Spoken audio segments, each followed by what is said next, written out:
Hey everybody, this is John Skiba with the Arizona Consumer Law Group, and in this video I'm going to talk to you about what a Chapter 13 bankruptcy is, why you would file it, and how it differs from a Chapter 7. But if this is your first time on my YouTube channel, go ahead and click the subscribe button and click on that little bell so that you can get notified every week when I put out a new video that can help you on how to deal with serious debt problems. All right, let's talk about Chapter 13 bankruptcy. Now, when most people file bankruptcy, they really think normally of Chapter 7. Chapter 7 is a type of bankruptcy that just eliminates all of your unsecured debt. It's a relatively short process. It takes about 4 to 5 months, and that's what most people file. Chapter 13, on the other hand, is quite a bit longer. It takes about 3 to 5 years. And you have to make a monthly payment to your creditors over that time period. So that begs the question, why in the world would you want to file Chapter 13? Well, there's really 3 reasons that people file, for the most part, Chapter 13 bankruptcy. The first is that they don't qualify for a Chapter 7. In order to file Chapter 7, you have to pass a means test. They're going to look at your income, your household size, and determine if you make more than the average household size that in your state, they're going to force you into a Chapter 13 bankruptcy. The idea being the state is determining that you have enough money to be able to pay not only your basic living expenses, but pay some money to your creditors as well. The second reason that people file Chapter 13 is if they're in a situation where they're behind on something like a house payment or a car payment, and they're facing foreclosure or repossession, and they need some more time to get caught up on it. Chapter 13 is a very powerful tool for that, in that it stops the foreclosure sales, stops the repossession, and you have 3 to 5 years to get caught up on your house payment or your car payment. Third reason is that people have assets that they would lose in a Chapter 7 case that they want to keep, but they still need the benefit of the bankruptcy, so they go the Chapter 13 route.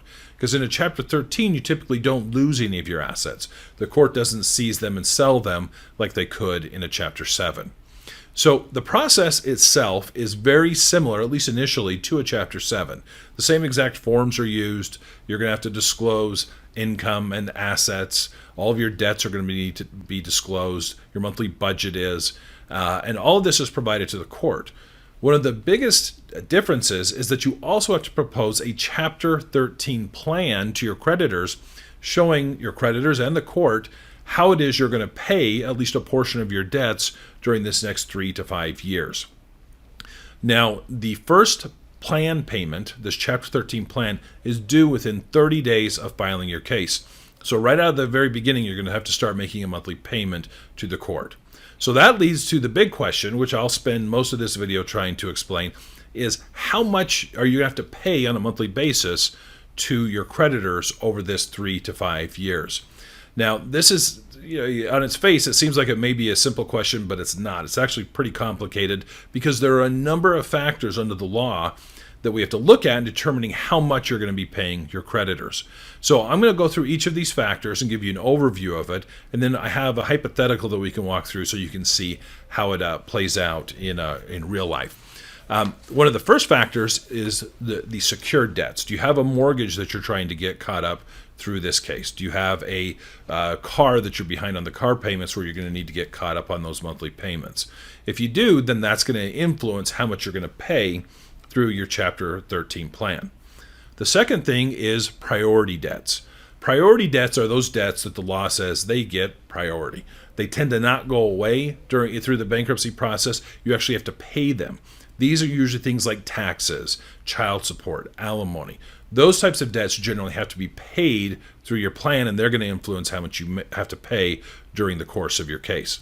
The third thing is your disposable income. We're going to have to disclose all of your income, your monthly budget, and the court's going to look to see, is there any money left over at the end of the month that could go towards your creditors? If there is, that's going to influence how much you end up paying through your Chapter 13 plan. The fourth one is the value of your non-exempt assets. Like I said, in a Chapter 7 bankruptcy, you're likely to lose assets. The court can seize non-exempt assets, sell them, and give the money to your creditors. Whereas in a Chapter 13, you're generally going to keep everything, but the court looks to what the value is, and the higher the value, the more you're going to have to pay your creditors through your Chapter 13 plan.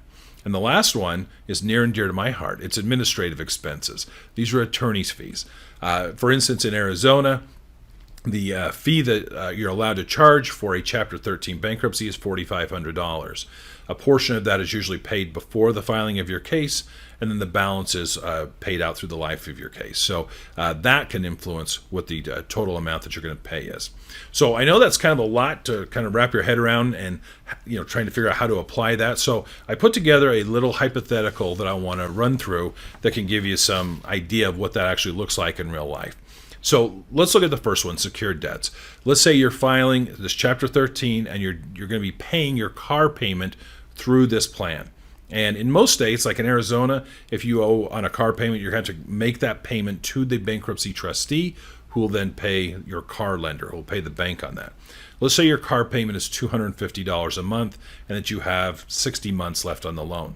Right out of the beginning, you know that your plan payment is going to be at least $250 because the trustee has to pay that creditor that monthly plan payment or that monthly car payment as it comes due. Next, we look at priority debts. Let's say that you owe $5,000 in taxes. If we take $5,000 and divide it by 60 months, that's $83.33 per month that's going to have to be paid towards those taxes to get them paid off. So we take the car payment of $250 per month. We add on top of that the taxes of $83.33 per month. And that tells us at that point that the plan payment would be at least $333.33 per month. Then we look at the next factor of attorney's fees, administrative costs. Let's say that you're going to be paying $2,500 through the Chapter 13 plan. That would equal out to $41.66 a month that needs to go towards legal fees. So now your plan payment is up to $374.99 per month. Then we have to look to determine, do you have any non-exempt assets? What's the value of those non-exempt assets? Let's say hypothetically that the total value of your non-exempt assets was $5,000. Again, we divide it by 60 months because that's how long your plan is going to be. That equals out to $83.33 per month. Now your plan payment has jumped up to $458.32 per month.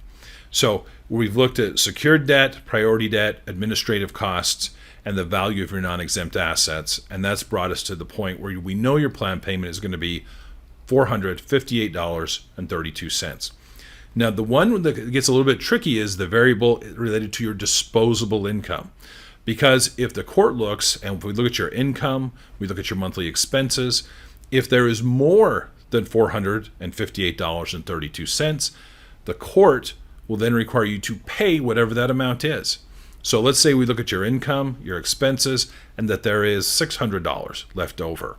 The court's going to say, not only are you going to have to pay that $458.32 that we calculated, but you're going to have to actually make your plan payment $600 total because that's the total amount of your disposable income.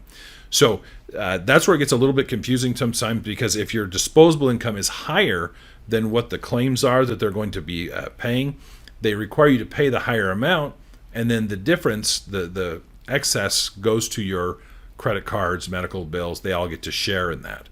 But there's also the other side of it. If it's less, let's say that plan payment we calculated of $458.32, let's say your disposable income is only $200. Then the bankruptcy trustee is going to come to us and say, how is your plan feasible? There's not enough money here at the end of the month to make our monthly plan payment, and you're going to go in and reduce your budget to be able to make it work. So I know that that's kind of a lot, and it's not an easy process, and that's why I always tell clients it's a case-by-case basis when they come in and we're trying to decide how much it is. It's not something we can just tell you, yeah, here's what your plan payment's going to be. We actually have to run all those numbers and come up with specifics as to each of those different categories to be able to help you know exactly what it is you're going to be paying your bankruptcy trustee, who will then pay your creditors. So that, in a nutshell, is Chapter 13 bankruptcy. It is a powerful tool that can save homes from foreclosure. It can save cars from repossession. It can eliminate a lot of debt. I can tell you in most cases the creditors don't get a whole lot. But it is an alternative to Chapter 7, and it's something that if you need the power of the bankruptcy court, but your income is too high, or you have something else going on that would make Chapter 13 a better option, it definitely is a very powerful tool for eliminating debt. Thanks for watching today. I appreciate your time.